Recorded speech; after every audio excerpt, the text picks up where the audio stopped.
My name is Steve Black. I teach at Texas Tech University. So I think that means I'm supposed to give you all a big howdy or something like that, but I'm not going to do that.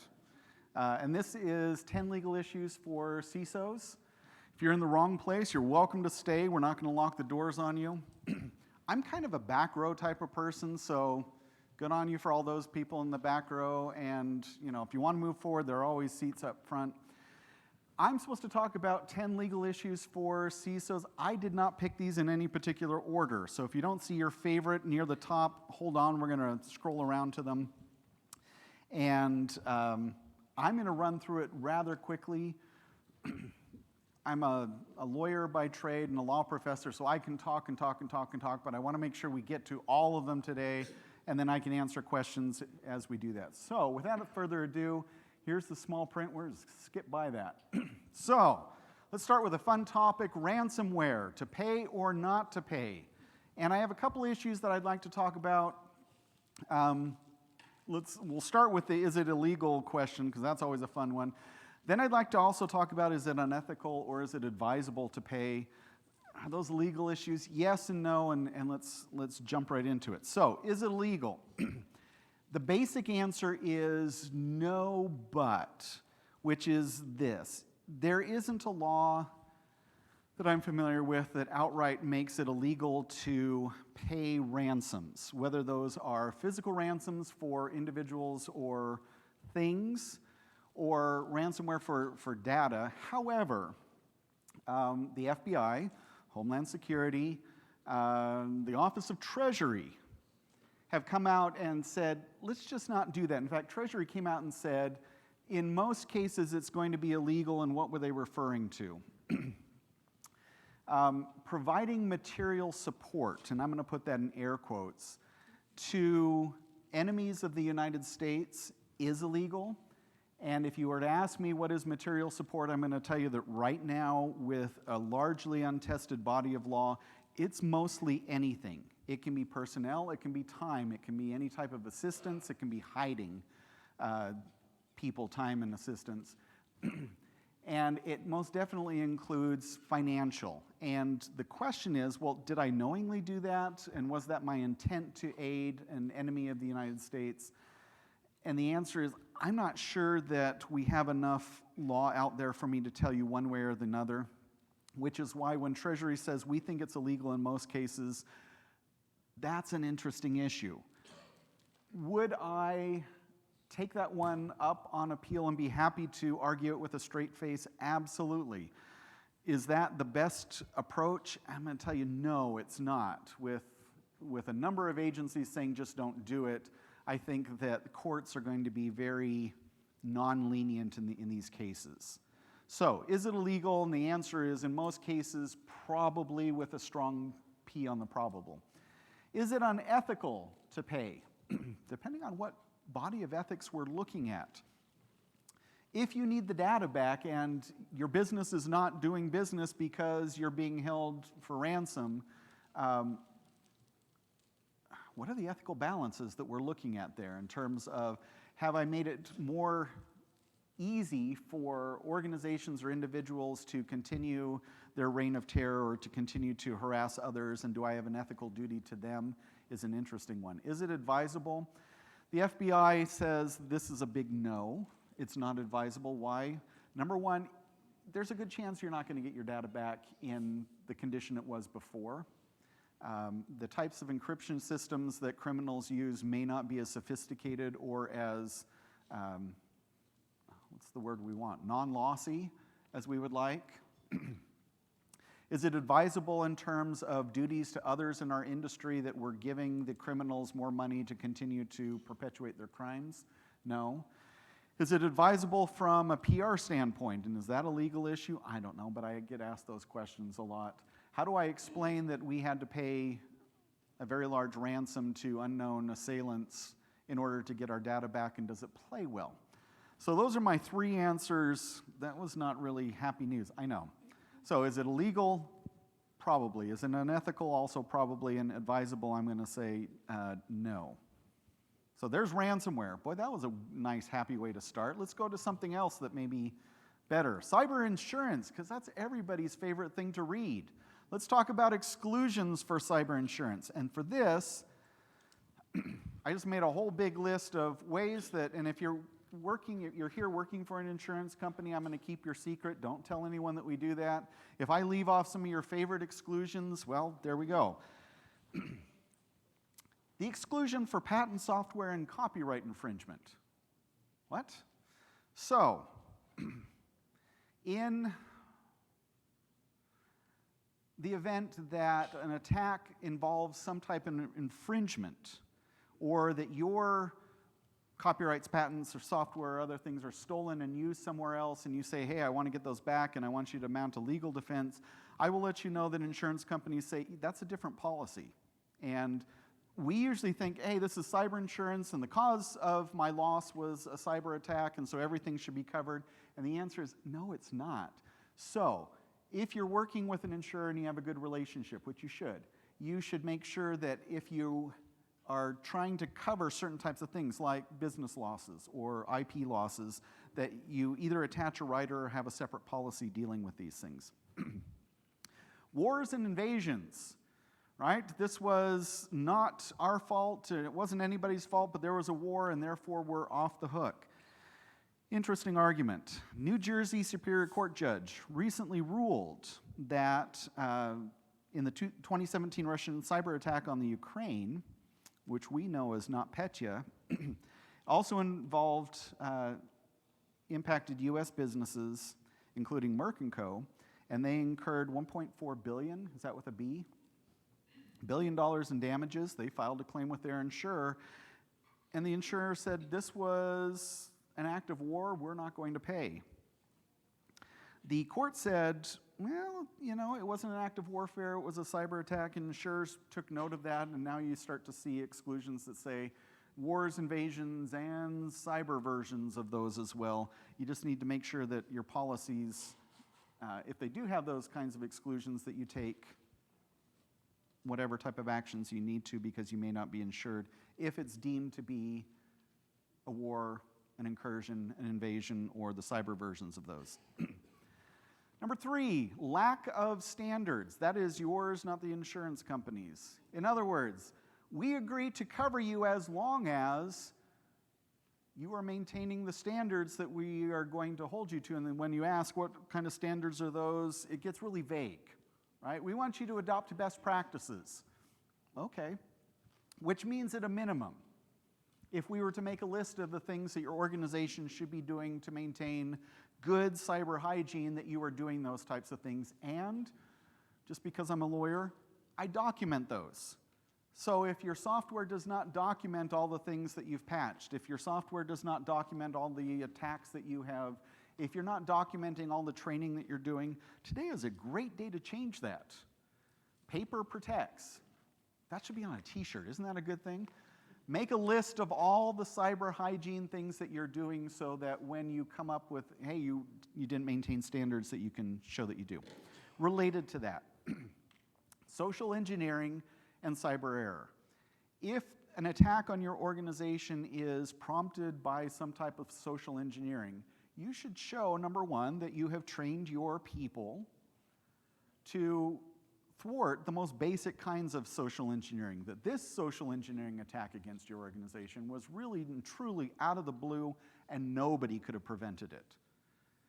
Those are the types of things that help you win insurance claims. Should I be telling you that? I should.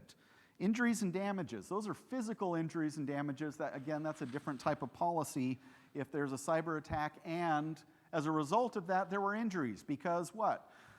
The turbine stopped, or something caught fire that wasn't supposed to catch fire, or some critical system went down and people were injured. It's a different type of policy. Okay, what else? Extortion and ransomware. We just talked about that. Let's talk about it from the insurance point of view. If you pay, they may not pay. So make sure that you're looking for those types of clauses in any insurance agreements. What else did I want to mention here? Loss of electronic devices. Prior acts, I'm going to end on this one.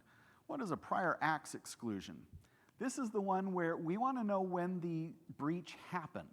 Because if it happened before you started paying us premiums, guess what? You're not covered. So documenting when the attack occurs, and that's an interesting exercise of when did the attacker get in my system, what have they been doing, and when did the attack start, versus when I signed the insurance agreement is something that you'll have to fight with your insurance company. All right, I'm going to skip that. I'm going to move on in the interest of time. Number 8, I hate it when theory becomes reality. Here is the theory. Supply chain liability. Normally, liability occurs and is traceable when I enter into a contract or I have some type of relationship with someone. What happens if somewhere in my supply chain, somebody doesn't do what the rest of us in the supply chain think they ought to do? And oh, wait a minute, that's been in the news, right? Someone downstream or upstream does something, and then there's a cascading effect, and the effects are felt by you.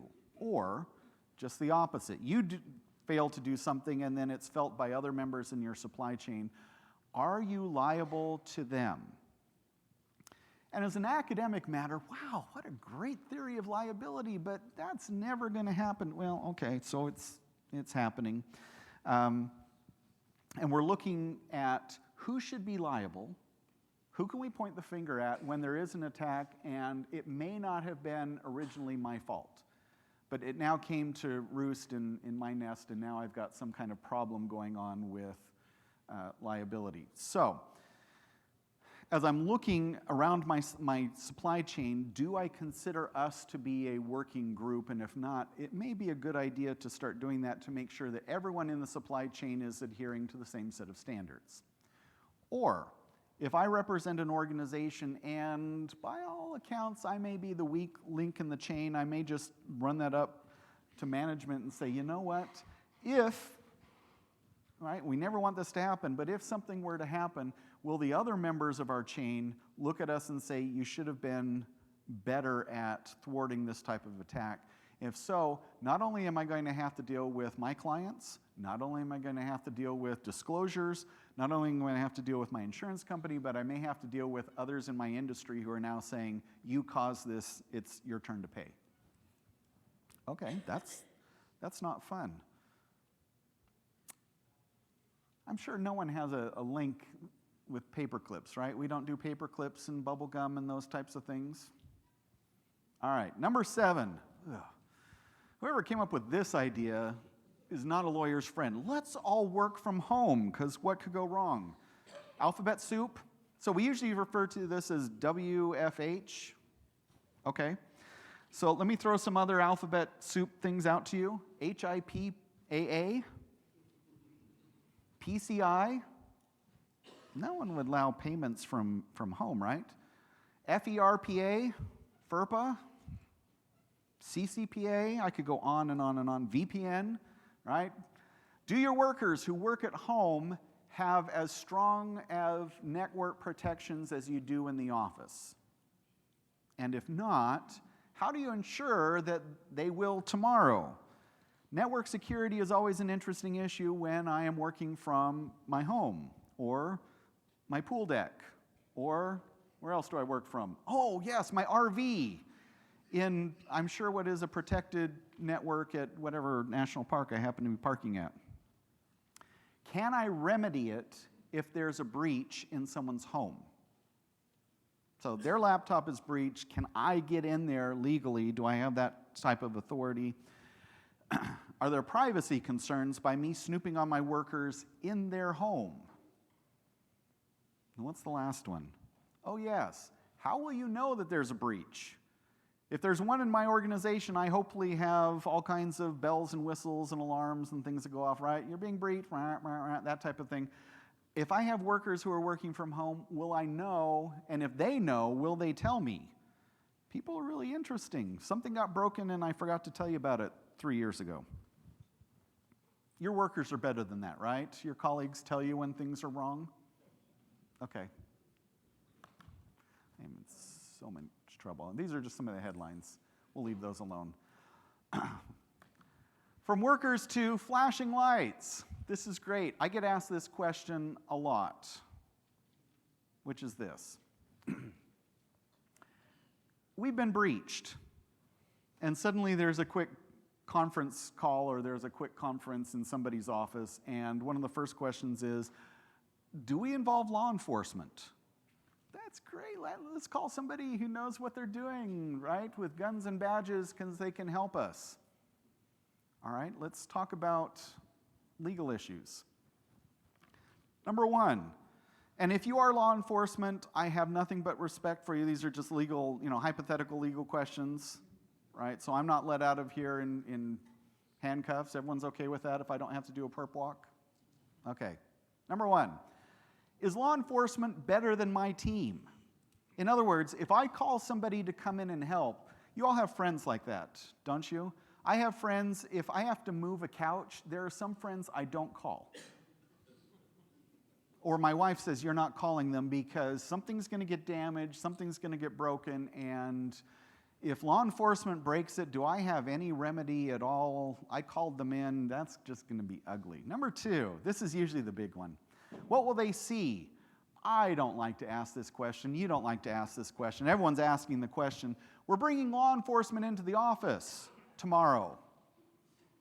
Wonderful, right? And you see people start destroying stuff off their laptops. Bad idea. Or, what is the organization involved in? I don't want to ask that question. Don't want to know. It's not my business. Are there things that we wouldn't want law enforcement, because if I involve them and they're coming in to help me fix a breach, are they just going to start looking through everything? Yes. And usually, right, we try and hide the skeletons a little bit better than that, but you never know. Number three, have I waived attorney-client privilege? That goes back to the what did they see type of thing. But if it doesn't, let's say that we had a breach. We involve law enforcement, and 2 years later, there is some type of claim. And it may not even be criminal. It could absolutely be civil. At which point, some of the clients in the office say, we are invoking attorney-client privilege. These documents are not discoverable by whoever's suing you. And the response is, oh, are you suing anybody? My law students hate it when I do this, right? Let me tell you how to win in court. Get evidence in that is really something that nobody wants to come in, and the case settles a lot more quickly. So I find out, because we know, you were breached 2 years ago. Did you involve law enforcement? Yes. What did they see? At which point, opposing counsel usually gives me the what? Why is that relevant? And then I have to explain to opposing counsel that if law enforcement saw the documents, they're no longer protected, which means I get to see them. Crap, Professor Black, that's scary stuff. I know, right? But you want this in your camp so that you can use this against people that you sue. Don't tell them where you got this, otherwise the room will fill up and people will want to start, okay, anyway. Have I waived attorney-client privilege? Scary issues? Wonderful. Can I limit the scope of their investigation? I would love to have you come in and help us with the breach, but you can't go in the back room. Okay, that usually doesn't work. I don't know how you limit the scope of their investigation. If they get wind of something, you invited them in the door. You invited them in the door? Okay. This has nothing to do with cybersecurity, but a number of years ago I was teaching in another state, which we should probably remain nameless. There were a couple of dentists who had decided that they didn't want to pay taxes for, 5 years or so. And then the IRS discovered it, and then they involved FBI. And at this point, the FBI had learned a thing from Waco and Ruby Ridge and said, listen, these are dentists, we're not really worried about it. And then the dentists went and holed up in what could conceivably be called a bunker. Concrete reinforced walls, and there was evidence of weapons purchases. So the FBI said, we're just going to sit back here in our perimeter and wait. So it became a media circus because the two dentists who now said, hey, we haven't paid our taxes and we're in this standoff with the FBI. So if you think that you shouldn't pay taxes either, why don't you come on down? It's a big anti-tax party. which is when I got involved because someone from the media thought that I should be involved in telling the dentist what to do, which is a really bad idea. The story, depending on which side of the anti-tax issue that you're on, had a happy ending because what happened is they started inviting people in. One of the FBI agents took off his FBI shirt, the vests, right, that say FBI, and he took that off. Just happened to have a polo shirt on, and the couple said, are you against taxes? He said, yeah, and they invited him in. 5 minutes later, they were let out in handcuffs. If you invite law enforcement in, okay, I'm done with that one. When will I get my drives back? What? Yeah, if you invite them in, will they seize evidence of criminality and take it off to some super secret lab that they have? Or less than secret lab? Yes, they will. When will I get that back? I see what the problem is. You called them in because you didn't have backups, and now they just took your non-backup originals, and you're in the same place that you were to begin with. Issues of whether or not I invite them in. And this one, because this is why I don't get invited to dinner parties. I think like this. Have I breached any agreements with third parties? Those partners in my supply chain, and I take some of their data, and they take some of my data. It's all one happy data soup. But if I turn that data over to law enforcement, am I now civilly in trouble? Okay. The FBI had nothing to do with the preparation of this, and I'm probably in trouble with my FBI friends, because their answer is yes, you should invite us in at the first sign of trouble. Are we up to number 5? Whew, we're having fun. Intellectual property, trade secrets, and the breach. That kind of sounded poetic when I wrote it down. I don't have any idea what it means. If your organization is not just in the business of collecting data, but you're actually doing something interesting with it, like, I don't know, making movies, or you've got trade secrets, or what other types of things do you do? I don't know, let's take a look. I probably got some images here. On the left, is that big enough? We only have one over there. Okay, it probably is not. Those are white tennis shoes with a swoosh. I don't know whose logo the swoosh is, right? But it's somebody's logo, and there's one on the left and one on the right, and to my eye, they look almost the same, and my kids say, Dad, you're just right out of it, because can't you tell that one of those is a fake? What? Okay, how do fake products get out there? Answer, we could redesign it and go through all the engineering effort, but why in the world would we do that when we could just steal yours? So, if I've got stuff that is interesting, and that could be designs, that could be strategies. If you are involved in communications, that could be the text of whatever presidential candidate you happen to be backing, their acceptance speech, all those types of things that are copyrights, patents, trademarks, trade secrets. What's the thing on the right? I don't know if you can tell which one is the fake and which one's the real one. Those are two pills, and somewhere I've got a note on which one you're supposed to take and which one is going to make you deathly sick. But the one that's going to make you deathly sick was stolen from a data center that had not been adequately set up. And so all of that pharma research got out in the wind, and then suddenly there was a fake product out there that just coincidentally costs 1/100th of the street price of the one that you really want to take.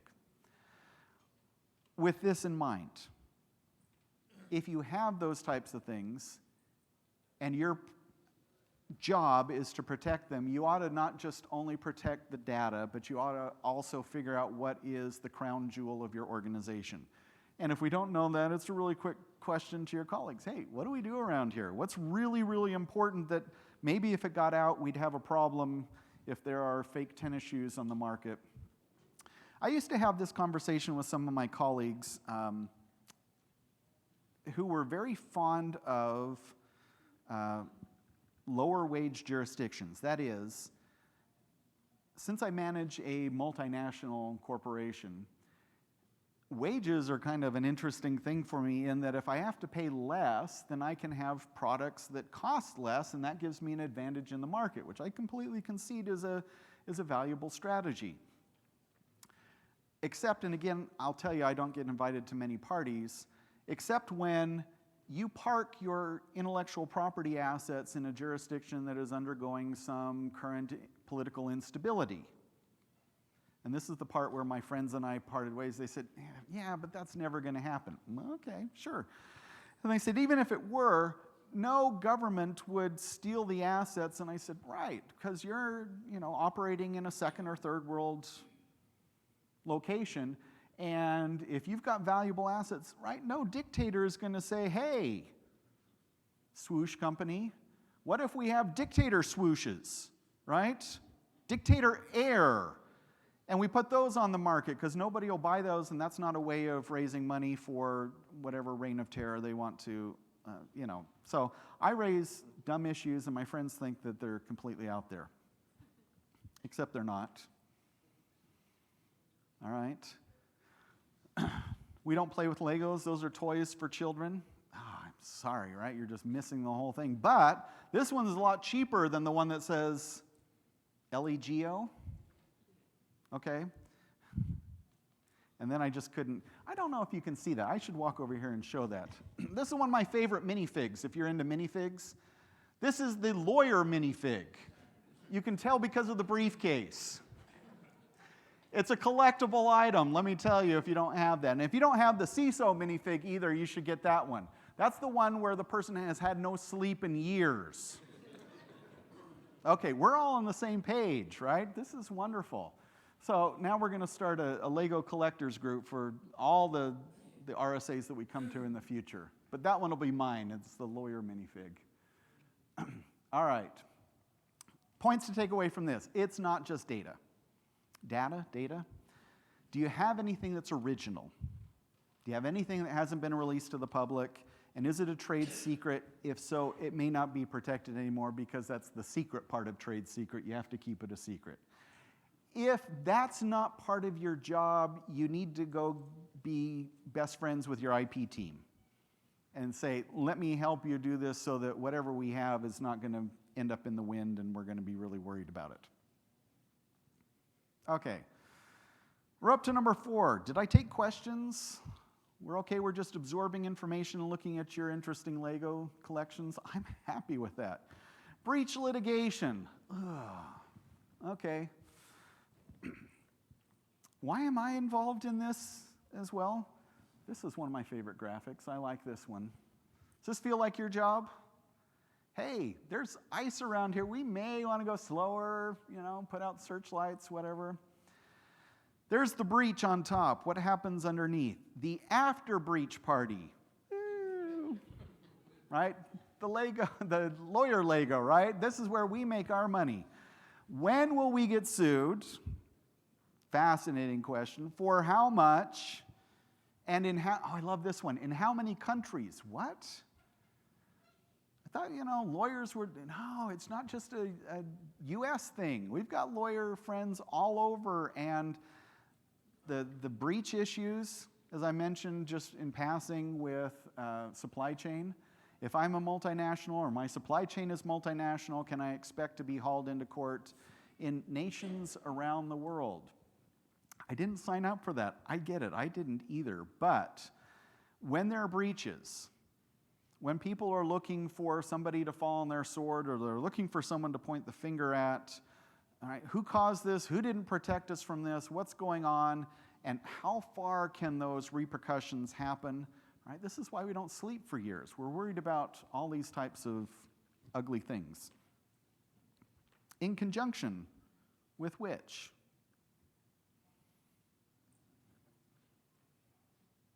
All right. I'll read it out loud. Breach of duty and, it's the and that causes me no sleep whenever. Personal liability. Okay, there's a reason I'm a technical person. I didn't want to go to law school. I didn't want to read all those types of things. And I just work here. Okay, all right. I just work here is a really good argument until it's not. So, when you took your job, here are the legal issues for you. You ready for them? When you took your job, did you ask for an insurance policy for you? What? In case you do something or somebody thinks that you do something, is there any type of protection for your losses that may accrue? Number 2, did you ask for the company to indemnify you? Which basically means that if you did do something wrong, or they think that you did something wrong, those two are completely different but somehow strangely related, that they have your back, that they will cover you for it, and most importantly, they won't turn around and sue you. Number 3, they will cover your legal bills because you were doing such a great job for them, protecting them against all kinds of invaders that they never even knew about. But the one time somebody did shoot the winning goal and it got up in that corner and you went the other way, right, on the kickoff or the shootout. And number 4, why in the world am I liable? And I'm going to go back to let's go back to this one. We have not yet seen the end because lawyers are kind of slow. And that's a good feature of the legal system, and lawyers too, right? We tend to wait and see how things, and we're not the most technical of professions. Is that fair to say? If there are lawyers in the room, I apologize because you're here, and obviously you are. But just think of all our colleagues that are not. And the feature is this. We tend to stop and think about what the good functions of the law would be and how the law should respond, which means that as the rest of us are out putting out fires in this highly technical world that we live in, the lawyers are sitting back there saying, all right, so if there were a breach, who in the world should be liable and where should that liability extend to and what are the causes for it? And we'll get back to the insurance, right? Who should pay for it? But we're thinking about all those types of things. So when you're taking a job that puts you in the forefront of the defense role, right? I am the protector of my organization. Everyone looks up to me. I'm the leader of it. Buck stops here, although it sometimes doesn't. That means, right, we don't have any bucks, and that's part of the reason that we got breached. But for liability purposes, yes, you may be. And that's one of the reasons that a CISO tenure is so awfully short in most organizations because, right, if something happens, the usual exit strategy is that you will exit. So the question is, when you get that next CISO job, do you ask for indemnification? Do you ask for the company to stand behind you and provide for your legal bills and or to provide you an insurance policy if something were to go south? It's not, I don't believe in my abilities, it is, we're just doing a pre-job negotiation so that we're on the same page and we both feel like this is going to be a good match. And if something were to happen and you change your mind, I still have protection for the good job that I've done. Any questions about that? Okay. Insider threats and employee privacy, or that could read employee piracy. I don't know which one I wanted to go with, but we'll go with both. Which is, one of the biggest threats that we face is the people that we have working for us, because if only I could just work with computers, they would do everything that I tell them to do and life would be much better. But we have to work with people, and people click on things, and people answer questions when they shouldn't answer questions, and people do all kinds of interesting things. I like this one. This is great. Do I treat the people in my organization, or even the people in my team, as the enemy? Do I put them in a lineup and do the same thing that my employer may have just done to me in terms of, okay, which of you was at fault at doing this? So, is the mentality that I need to stop them at all costs? There are going to be no insider intrusions in my organization. Well, if we think about that, that means that what? I'm going to start treating everybody in my organization as a potential threat. And that's happy for what? Privacy, because what? I'm now looking at all the people and all the work that they do and I'm spying on them and that makes for a happy work environment, number one. Number two, It's morale building. If I know that everyone's spying on everyone else in my organization thinking, are you the spy? Do you like playing those games? We're big board game people, and we have more than we should, I guess. We have a whole bunch of games in which you lie to people around you, telling them that you're not the spy when in fact you are the spy, or you are the chameleon when you're not the chameleon, or you get the lying games that we play. And I'm going to tell you, it's a whole lot of fun if you have a whole bunch of lawyers in a room playing those games, lying to each other. If you haven't tried it, call your legal team over and propose game night. It's going to be a lot of fun. Going back to inviting law enforcement, I had a neighbor who had been 30 years on the force as a homicide detective. And when she came over to play, it just wasn't any fun, because she would look at me and she said, "You're lying." I said, "I'm just asking if you wanted a drink." She said, "You're lying." And we're not on inviting law enforcement. We're back to morale. And the last thing I wanted to mention on insider threats is this. There is a risk that if I am looking at everybody in my organization as a threat, that I could open myself up for a harassment charge, for libel and defamation, or for creating a hostile work environment. And none of those things are going to be conducive for getting the good work done. So here's the balance. Yes, our job does involve sussing out insider threats. We have to do so in a balanced way, because there are a whole bunch of legal issues of treating my coworkers as the bad people. Unless my coworkers are the bad people, and I'm just going to pose that's a legal issue that we have to think about and decide what we're going to do. Okay, we are up to number 1, which is the alphabet soup that we have to worry about, and I mentioned this earlier. So GDPR, CCPA, HIPAA, COPPA, GLBA, LGPD, and I'm sure we could throw in another one, and we would all just nod and say, yeah, I'm sure that's a law somewhere. So I don't know if you can see this. The problem is, anytime you try and represent the state of the world, I just don't have a screen big enough, and this is a pretty big screen. So at one point, I had pulled up just some of the various privacy and cybersecurity laws around the country and around the world, plus 120 others that just wouldn't fit on the graph at all. And this is kind of cute, because it wasn't last week, it was the week before. I was in Chicago speaking at another venue. And I had said that the proliferation of data regulations was costing businesses a ton of money. That was my statement. The next panelist, who really should have known better, then got up and said the cost argument was wrong. And I'm a big person, right? You can disagree with me, unless we're playing a game, and then I'm going to trump you with it. And he said it really wasn't that expensive, since you were doing the same thing in all the jurisdictions. Okay, well that's interesting. So, later on that day, I got asked this question. If I were in charge of my firm's compliance with all of these laws, couldn't I just choose the most restrictive? Couldn't I just choose the one that imposed the highest, right? And you've heard this argument, I can tell, because several of you are nodding your heads. Let's just find the one that is the worst, and then we'll do that, and then we're pretty sure that we're covered in all the other jurisdictions. And I thought, wow, that's a pretty good argument. And I'm sitting there saying, well, what do I say to that, except this graphic over here to my right or your left, which is this.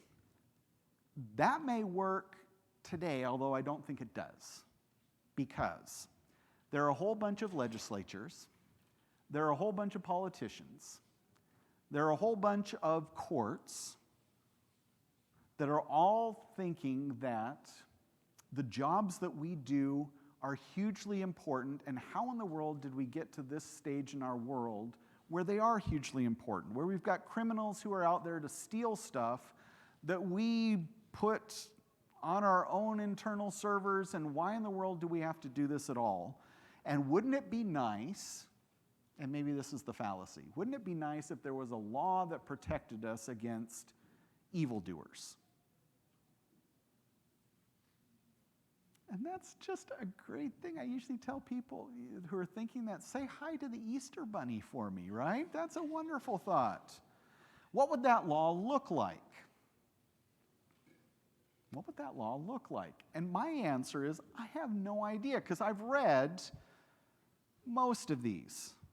And I get the basic underpinnings of a lot of them. Some of them I don't. Some of them I'm giving you credit. That was really creative. I have no idea how that's going to work, but that's an interesting law. And the problem with laws is that they change. And because they change, and because my job is frequently to advise people on compliance with changing laws, I'm not worried about job security. And you're not worried about job security, and we're looking at that, and is it going to cost us a lot of money? And the answer is yes. So hats off to my friend who said it really isn't, but I think we know better, that as soon as jurisdictions, there is not going to be one overarching law to which we can all comply, and then it's going to be easy. It's going to be messy and ugly, and somebody's going to have to go read all the changes and figure out what we're doing. So, is this a legal issue? Yes, because I have to figure out in which country or countries am I doing business? You want the one that really keeps me up late at night? In which countries am I not doing business, but I'm going to have to comply with their legal system anyway? Which, oh wait, we're in California. Good on us, right? For those of us who aren't in California, this was the question that I'm going to end with this, and I'll take your questions. Litigator came up to me and said, let's just assume that we're not from California and we're not dealing with a Californian, but somebody alleges that California laws apply. Do they? He said, you really should spend a summer and write an article on that I can use in a courtroom so I don't have to comply with California law. When did that become my job? That should be your job. So, really quickly, do I have a demo or a wrap it up? Sure. Here's a couple of things that you should do with the 10 things that we covered, starting with ransomware, going to insurance, and all the way down. Next week, you're back in the office, life is, or maybe you're at the pool deck because you're working from home. Good on you. Ask which of these legal issues faces your organization. And then, after you've done that, you should discuss those issues you see as most pressing with either your lawyer friends or inside or outside counsel and with the board. Here are some legal issues that I think we may want to talk about, and we should document that. And then within 6 months, you should document, report the answers that you found, and for any answers you don't like, make a plan to change it. It's just like the changing laws around the world, we can change how our organizations view and deal with the legal issues attending cybersecurity. Thank you so much, and are there questions that I can answer? Oh, we can do that too.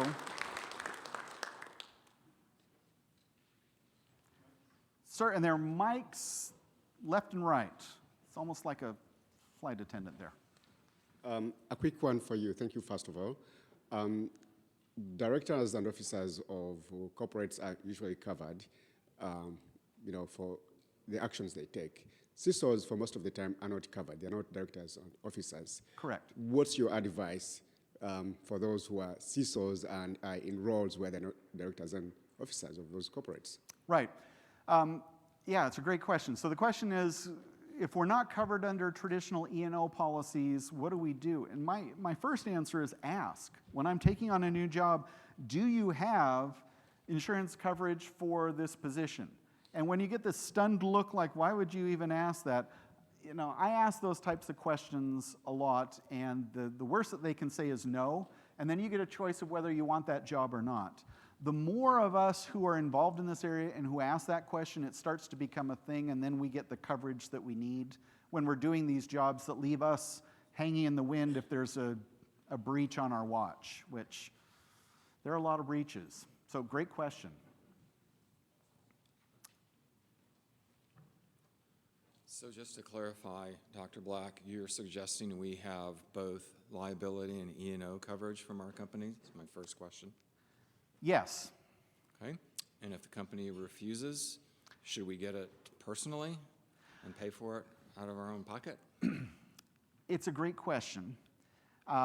When we do so, part of that is a question of cost, because the first person to go to an insurance company and say, hey, you really ought to insure my expedition to the New World, the costs are rather high because it's an unknown. So,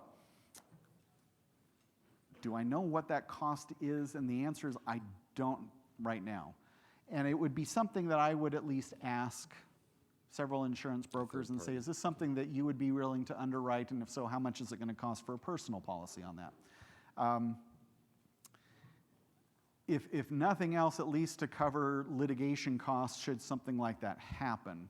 Usually the litigation costs, we'll defend you on that. We may not pay for the actual damages, but we'll pay for the legal defense, is something to consider, because sometimes what happens is you get sued and you just can't even defend because the costs are too high to even show up in court. Yeah, great questions. Thank you. Thank you very much for the session. My question for companies who operate globally, and as you mentioned, there are 100 plus legislations, requirements, and mandates. So is it part of the question to say we are certain percentage compliant in a certain law and legislation, and the other one we are fully, or it's just either you are compliant or non-compliant, black and hat? Oh, yeah, great question. So let me answer it like this. In any jurisdiction that undertakes to regulate the collection of data, or that undertakes to regulate what happens with the data, or that gives citizens a right to complain or sue, it's jurisdiction by jurisdiction. So, for example, if I'm fully compliant in every other jurisdiction but this new one, and I'm not compliant there, can I be sued there? And the answer is yes, even though I've done everything else in every other jurisdiction, because each jurisdiction is going to consider themselves the center of the universe. So if you have not complied with their particular requirements, yeah, you can be sued there. The more troubling question is, can somebody who isn't from that jurisdiction then come to that jurisdiction and sue you? And that gets into really thorny questions that I usually assign to my law students to torture them. Sorry, that's what we do. Yes. What are your thoughts on passing legislation for prohibiting paying of ransoms? So I'm torn. I understand fully the argument that if one person pays, it incentivizes those who engage in ransomware activities to continue. And I understand the argument that we don't negotiate with terrorists or criminals. On the other hand, it's an awfully high cost to bear if my organization has to fold because we can't get our data back. And this is the only way that we can do that. Right before this session, I was reading a commentator who answered the same question and who noted that then President Obama said that the US government was not going to prosecute any family who decided to pay ransom to get their child back. With this comment, we all understand that sentiment. We're not sure that the government feels the same way about a child as they do about your data. We do. That's our data, that's our baby, that's our organization, that's our livelihood. So, what I mentioned about Treasury is entirely true. They have issued the statement. They haven't made it legal in nature. If your organization is publicly traded, you do have to notify that you have paid, because that's a material event that stakeholders are going to want to know about. Do I think we need to go the next step? I'm going to say today probably not. I think that there's a strong enough incentive for legal counsel to say we should not be doing this because the risk is very, very, very high that we could be prosecuted. That was kind of a cop-out of an answer, if I do say so myself. Yeah, I'm torn on that question. It's a good one. Sir? This is a carry-on to the is it legal to pay question, but it's from the angle of sanctions and attribution. To me, that's, I'm not a legal guy, but that seems really clear. I mean, how often can you truly attribute an actor? And if you can't positively attribute an actor, aren't you, by dint, liable for the possibility that that's the Yeah, case? great question. So I take your question to mean this. I go ahead and I pay ransom to somebody that I don't know, but at the same time, you don't know that this is a state actor or someone who's on a sanctions list. And if I pay ransom to someone who's not on a sanctions list, I haven't invoked 18 USC 2339 Cap 8, right? I haven't provided material support. And that's absolutely true. The next question is the individual involved, could the individual involved be named on a list? And it's not just the federal government that we're worried about. There are other states who have their own lists of people that you're not supposed to transact with. So it's not just a federal law question, although that was a big one for me. Which comes back to is it advisable even if it may not be illegal? And the risk of running afoul of that is high if it's later determined that that individual is on the sanctions list or should have been. But it's a great question, because if they're not, yeah, I can pay the ransom, and as long as my state does not have a law against it, I'm probably in the clear. Yeah, great point. We have to wrap up. Thank you so much for attending. Enjoy the rest of the conference.